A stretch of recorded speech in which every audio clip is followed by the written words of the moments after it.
Riccardo Cuor di Leone. Senza dubbio è il più popolare fra i sovrani del Medioevo, grazie alla fama di uomo no, giusto e coraggioso, che gli autori romantici gli hanno attribuito secoli dopo, contrapponendola al cattivo, il fratello Giovanni senza terra. Si narra che nell'inverno del 1192, al ritorno dalla terza crociata, Riccardo sia passato dal Friuli e sia stato inseguito dai soldati del conte di Gorizia Mainardo, che contribuì alla sua cattura da parte del duca d'Austria. Dagli studi dei documenti sono emersi nuovi particolari che connotano la vicenda come fatto storico e non solamente vicenda sfortunata di Riccardo, ampiamente cantata da poeti e menestrelli. La storia ora può dire la sua e talora la realtà ha più fascino della finzione. E diventa storia che sa di leggenda.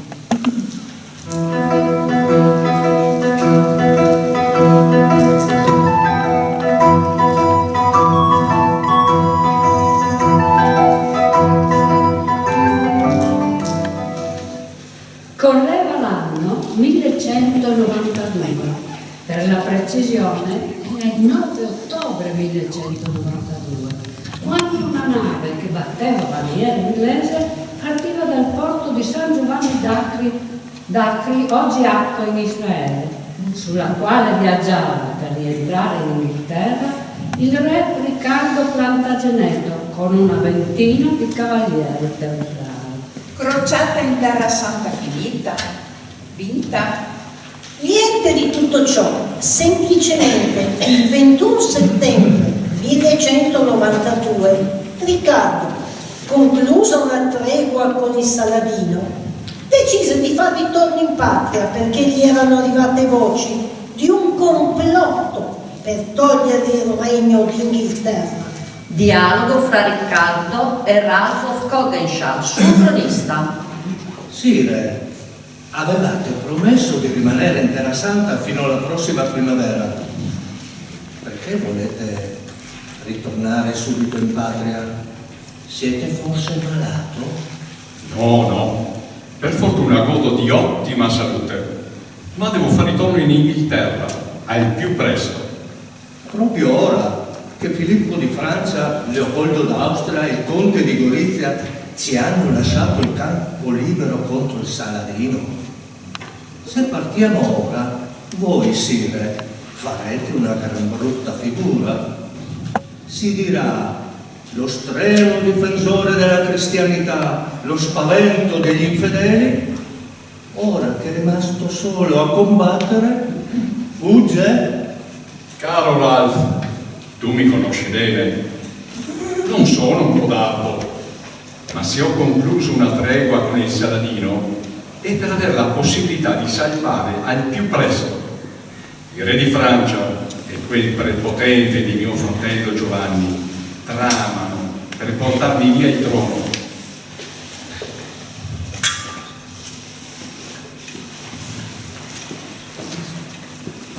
Scusate per le interruzioni.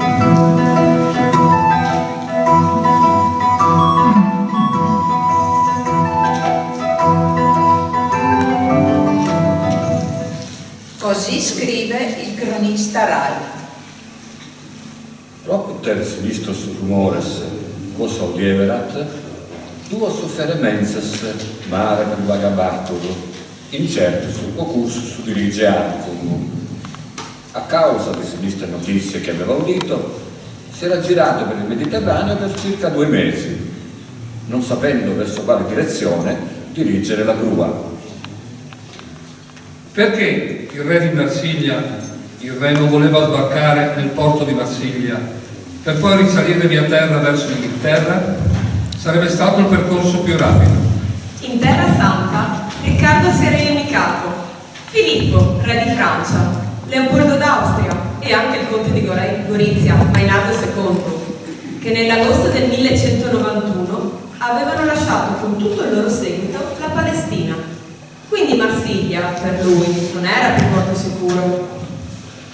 La preoccupazione di Riccardo. Marsiglia Sicilia è in territorio nemico, quindi meglio evitarlo. La via dell'Atlantico? No, non è prudente in questa stagione invernale tentare la navigazione in quelle acque passando per Gibilterra. Quindi potrei sbarcare a Venezia, oppure in un porto dell'Istria, poi via terra attraversare la Germania e riprendere il mare in Sassonia. Da lì all'Inghilterra passo breve. Sì, farò così. Però, a pensarci bene, la Germania e l'Austria per me sono terre pericolose.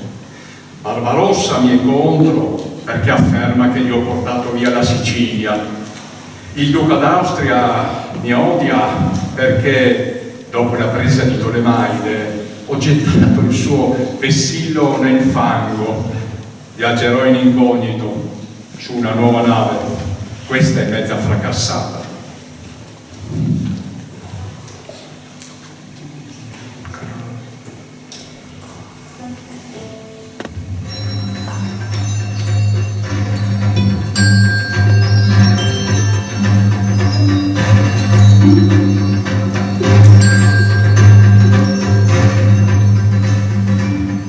Cronologia di una fuga. Riccardo noleggia una nave nuova a Corfù. Si imbarcano con lui 20 uomini d'arme, più lo scrivano Anselmo, il cappellano Filippo e il cavaliere crociato francese Messer Baldovino. Riccardo indossa un'ampia veste di tessuto comune, si fa crescere i capelli e la barba. Si fa chiamare Mastro Ugo. Un ricco mercante di seta che risiede a Damasco. È autunno inoltrato quando la sua nave parte da Corfù per risalire l'Adriatico.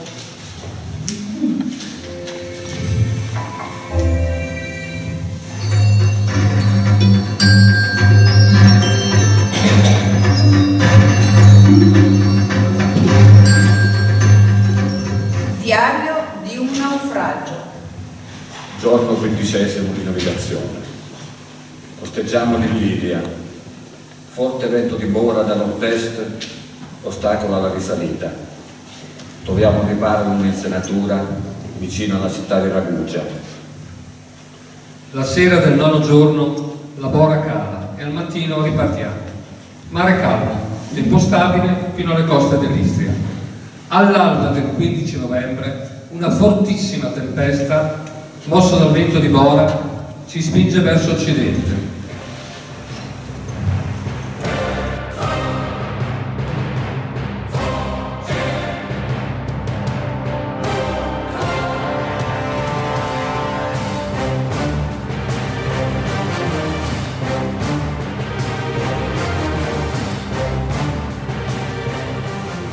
Onde terribili, paurosi fulmini cadono senza tregua, vicinissimi alla nave, che è un fuscello in balia del mare agitatissimo. Alcuni uomini vengono subito inghiottiti dalla potenza dei flutti, altri si aggrappano disperatamente all'albero maestro, altri ancora si legano con forza alle cime, chi a prua, chi a poppa, chi al fasciame dei fianchi. Tutto inutile. In breve, la nave si infrange contro una barriera di isolotti sabbiosi. Ci troviamo sbattuti sulla sabbia, in mezzo ai resti della nostra imbarcazione.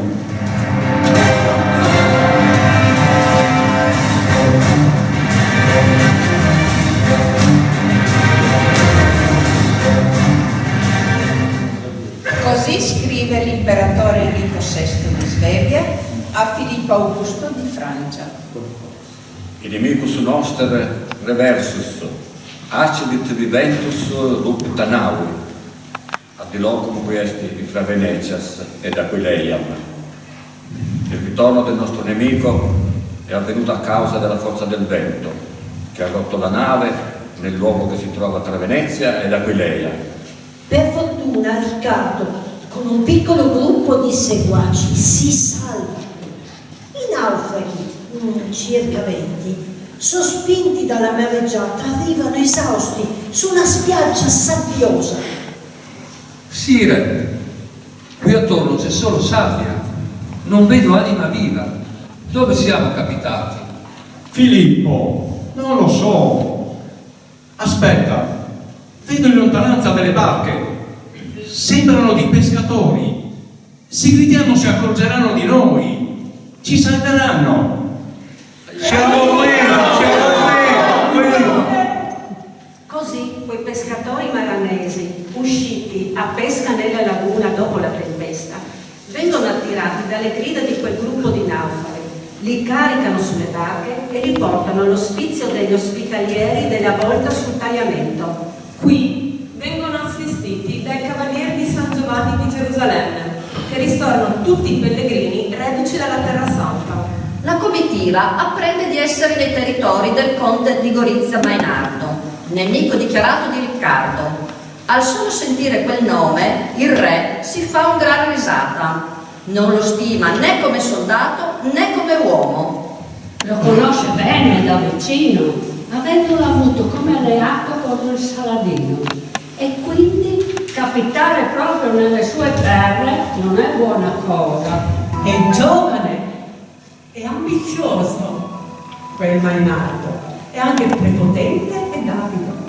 Signore anche del territorio dell'Artisana, riscuote il pedaggio dei ricchi mercanti che transitano lungo il tagliamento per recarsi oltre Alpe. Discorso di Riccardo al suo seguito. Non ci poteva capitare di peggio, ma ormai non si torna indietro. Affidiamoci alla provvidenza.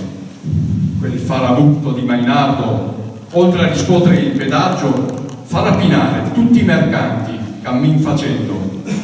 Ma poiché noi rientriamo da una crociata, deve rispettare la tregua di Dio, pena la scomunica. Confido in questa tregua. Comperiamo cavalli e vettovaglie e iniziamo il viaggio, che sarà lungo. Era degno dell'animo ardito di Riccardo intraprendere un viaggio in un paese nemico sconosciuto di cui ignorava la lingua e dove tanti guerrieri, ritornati dalla Terra Santa, potevano facilmente riconoscere sotto il mantello del pellegrino l'eroe della crociata. In mezzo ai seguaci fedeli a Riccardo c'è anche una spia che avverte il capitano della Pisana che il re inglese è lì, sotto mentite spalle. Per questo motivo, dalla rocca sul porto del tagliamento parte un messaggero che si reca a Gorizia dal conte Mainardo per avere istruzioni a proposito. Sembra che nemmeno il conte abbia potuto immaginare che il re Riccardo avesse intrapreso il viaggio di ritorno proprio attraverso le sue terre. Questi strani pellegrini che vengono da me per ottenere un salvacondotto. Voglio proprio vederli di persona. A Gorizia, dal conte Mainardo, si rechino il cappellano Anselmo e il segretario Filippo, accompagnati da un paggio. Tu, Anselmo, e tu, Filippo, conoscete il latino e potrete ottenere quel salvacondotto in nome della tregua di Dio. Portategli in dono questo prezioso anello in nome della nostra buona fede. Siamo pellegrini, ci deve far passare. Cosa succede al castello di Gorizia? Dialogo tra il conte Mainardo e il segretario di Riccardo Filippo.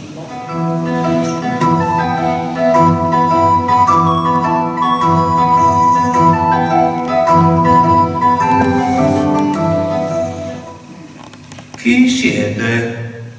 Da dove venite? E dove avete intenzione di andare? Siamo pellegrini. Con noi ci sono una decina di cavalieri templari e Mastro Ugo, un ricco mercante di seta di origine normanna. Veniamo dalla Terra Santa. La vostra nave è partita da Ragusa, vero? Ma in Terra Santa avete assolto il voto del pellegrinaggio al Santo Sepolcro? Certamente. Prima di partire siamo andati a Gerusalemme. Alla risposta affermativa, Mainardo mangia la foglia. Quelli che ha di fronte sono senza dubbio gli uomini di Riccardo. rimasti in Terra Santa da soli, hanno potuto entrare a Gerusalemme per recarsi al Santo Sepolcro in tutta tranquillità. Conte Mainardo, accettate questo anello in nome della nostra amicizia e buona fede. Ve lo dona Mastro Ugo in cambio del vostro salvacondotto. Non prendetevi gioco di me. Nicht der Kaufmann Ugo, sondern der König Riccardo. Non il mercante Ugo, bensì il re Riccardo. Questo anello io l'ho visto il dito di re Riccardo proprio ad Acri e a Giaffa. Conte, no! Vi assicuriamo che l'anello ve lo dona Mastro Ugo. Conte Mainardo, noi non abbiamo niente a che fare con il re Riccardo. Siamo semplici pellegrini. Non mentire oltre. Io non posso accettare questo dono di gran valore perché ho avuto l'incarico di proteggere tutti i reduci della Terra Santa. Onoro l'autorevolezza del vostro Signore che è giunto per caso nelle mie terre e gli restituisco l'anello. Vi concedo anche il permesso di passare liberamente attraverso la mia contea per arrivare in Sassonia senza essere molestati, come vuole la tregua di Dio. Altro che tregua di Dio. Ma dai, non parliamo di onestà, onore, rispetto. Il conte di Gorizia qui faccio una bella figura. Per me è un bravo attore che quando esce di scena getta la maschera E state attenti cosa succede in seguito.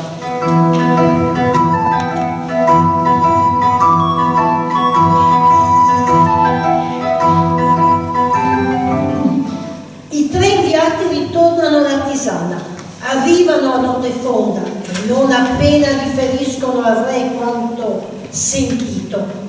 Questi decide di partire immediatamente. Intanto Mainardo invia delle lettere al duca d'Austria e al fratello Engelberto, che regna in Austria pure lui. Avvisa anche il cognato, il signore di Petau. Però non gli basta.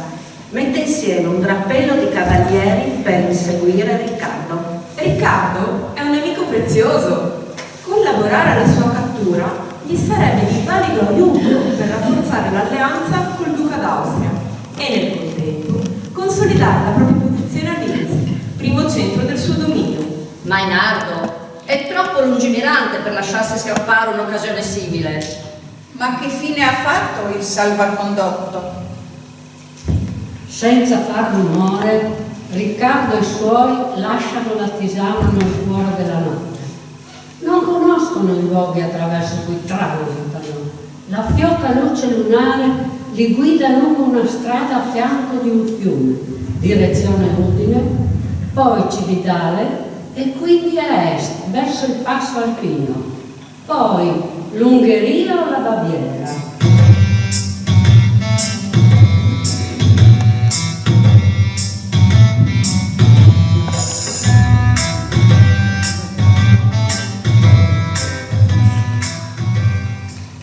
Fa freddo, la stanchezza ben presto prende uomini e cavalli. All'alba il cammino compiuto non è molto. Si trovano all'incirca all'altezza di Codroico, ma non possono ancora fermarsi. Nel frattempo i cavalieri del conte sono sulle loro tracce. Sono in tanti. A metà mattina, poco distante da Codroico, avviene la battaglia.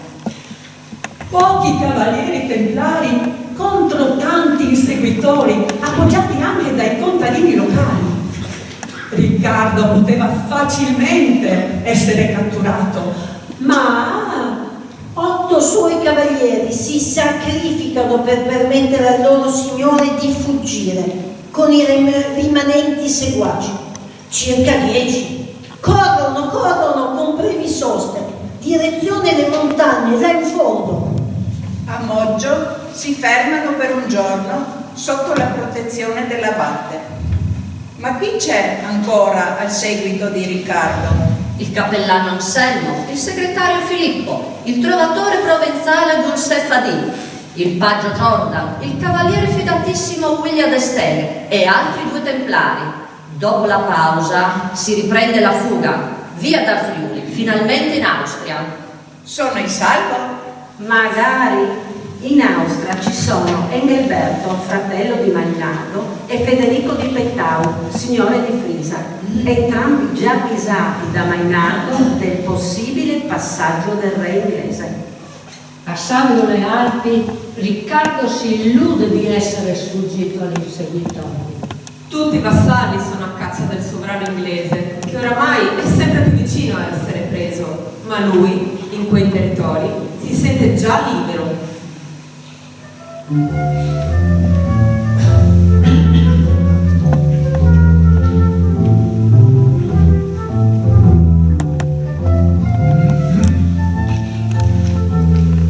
Finalmente lontani dalla contea di Gorizia. Ora si discende in Carinzia, ci si avvia verso Salisburgo e poi in Baviera. Lì ho ancora qualche amico. Sire, avete ragione. Se andassimo per l'Ungheria, il viaggio sarebbe ancora più lungo e non ci conviene. Dalla Baviera alla Sassonia la strada dovrebbe essere sicura, poi la Sassonia c'è terra amica e finalmente verso l'Inghilterra. Comunque, Sire, evitiamo le strade più frequentate. Naturalmente, faremo così. Però Frisia resta un passaggio obbligato ed è un luogo pericoloso, essendo feudo del cognato di Mainardo. Sire, terremo gli occhi ben aperti e speriamo sempre nella provvidenza divina. Preghiamo che nessuno ci riconosca. Speranza vana. Federico di Pettau manda il suo vassallo Ruggero in un giro per le osterie della città per scoprire se il re è nascosto tra gli avventori. Ma per fortuna Ruggero è nato in terra inglese e mai e poi mai tradirebbe Riccardo, il suo re. Lo riconosce e si avvicina piangendo e gli chiede scusa di quello che è stato mandato a fare. E gli offre l'opportunità di scappare con un nuovo cavallo e se ne torna da Federico dicendogli di non aver trovato il re. William, partiamo immediatamente, senza aspettare Anselmo, Filippo e gli altri. Ma Sire, se rimangono qui verranno arrestati. Non possiamo abbandonarli. Sono uomini fidatissimi. Possibile, però io non ci sarò tra di loro e quindi li rilasceranno. Ci facciamo accompagnare solo dal paggio. In 3 si viaggia meglio.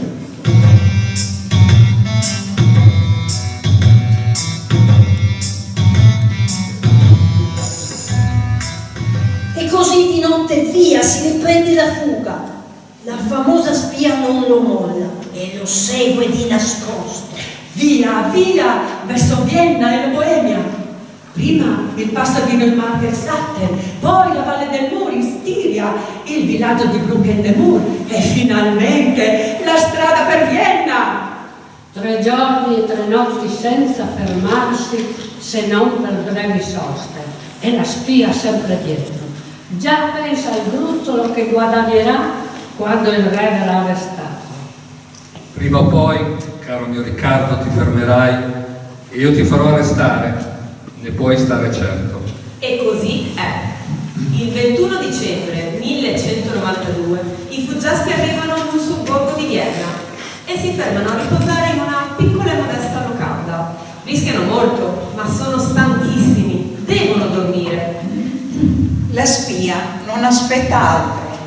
Corre al castello del duca per avvisarlo della presenza di Riccardo e riscuotere il denaro promesso.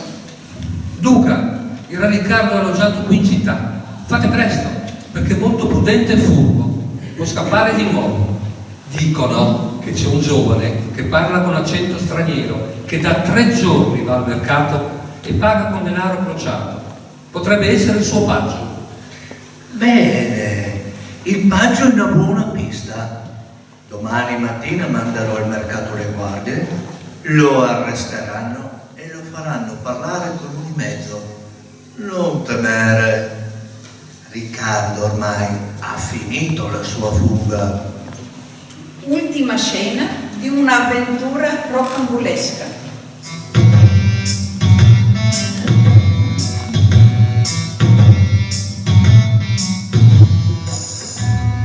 Sotto tortura il paggio svela tutto. Le guardie corrono alla locanda, ma il re, preavvisato, scambia i suoi abiti con quelli del servo, che ha il compito di girare lo spiedo dell'arrosto. Ma si sa, nessuno è perfetto. Anche il grande Riccardo commette, a causa della fretta, degli errori grossolani. Porta al dito il prezioso anello che lo ha già tradito una volta e gira lo spiedo all'incontrario.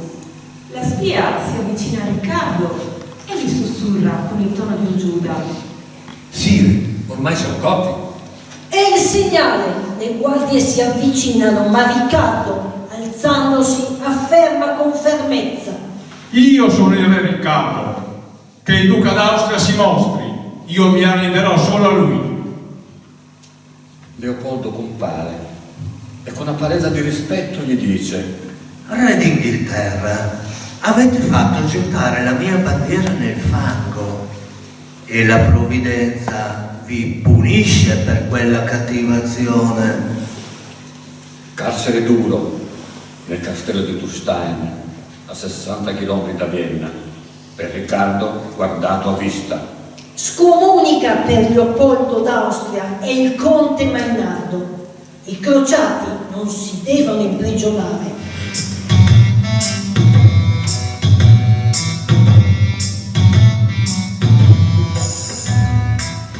Dal 21 dicembre 1192 al 4 febbraio 1194 Riccardo cambia altre prigioni, dal castello di Dürnstein a quello di Würzburg, poi di Spira e infine di Prifez, sotto il controllo dell'imperatore finché la madre Eleonora d'Aquitania paga un consistente riscatto, concordato a Würzburg il 14 febbraio 1193.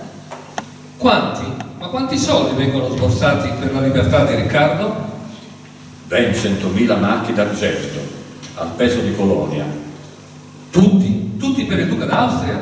Ma no, metà per il duca e metà per l'imperatore. E per il conte Mainardo non c'è nulla? Non si sa, forse gli sarà bastata la bella figura fatta con Leopoldo d'Austria e quindi la sua alleanza. Ehi, ma lo sapete quanto pesava il marco d'argento di Colonia?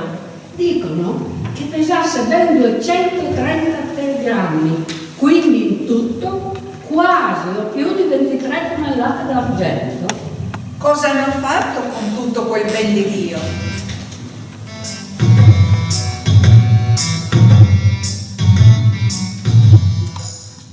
Gli austriaci adoperarono il denaro per rinforzare le mura di Vienna e di altre città, oltre che per fondare Wiener Neustadt e Freiberg in Stiria.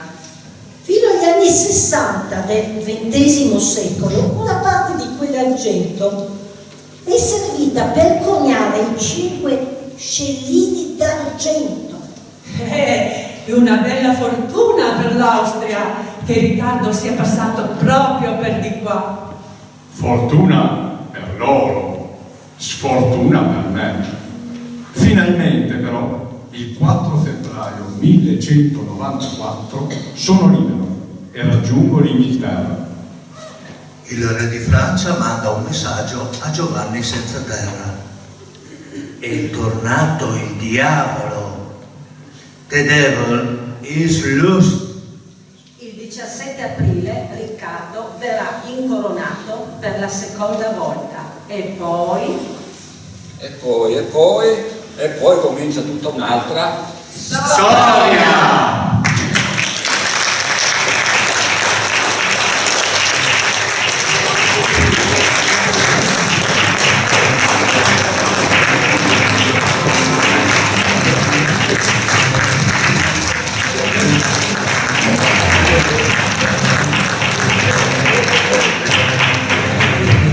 Bene, facciamo i complimenti a questi lettori che la prima volta, no, qualcuno sì, qualcuno no, ma la maggior parte affronta le beghe con il microfono, con il leggio e soprattutto con il pubblico. Questo è il corso di lettura espressiva che ora si è concluso. Leggere ad alta voce per gli altri non è facile, perché bisogna avere l'obiettivo di coinvolgere gli altri. Se noi pensiamo che la lettura per l'uomo è nata in maniera, il bambino il primo elementare quando impara a leggere, legge ad alta voce, no? Poi pian piano impariamo a leggere e lo facciamo in modo silenzioso, diventa un rapporto con noi. Quindi loro adesso hanno fatto il processo contrario, cioè leggere per gli altri è stato abbastanza, diciamo, lungo e non dico faticoso, ma quasi, no? Abbastanza, ecco. Io direi che possiamo rifare un grande applauso a questi.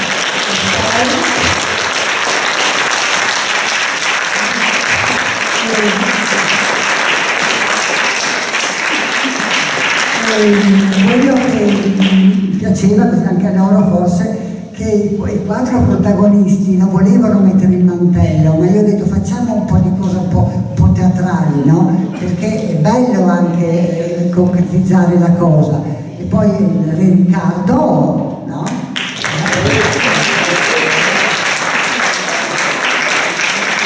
Filippo, caro Filippo, e anche la spia.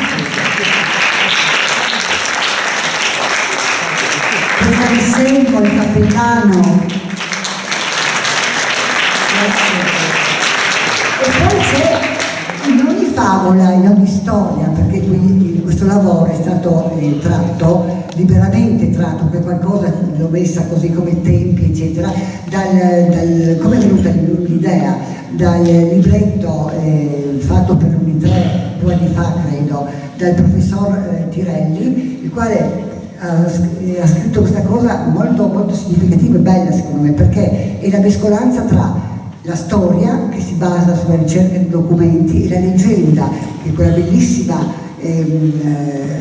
bellissimo modo di raccontare le cose che passano di parola in parola e che facevano i poeti e i menestrelli, no? È bellissimo. Bene, poi tutte le narratrici, Vanilla,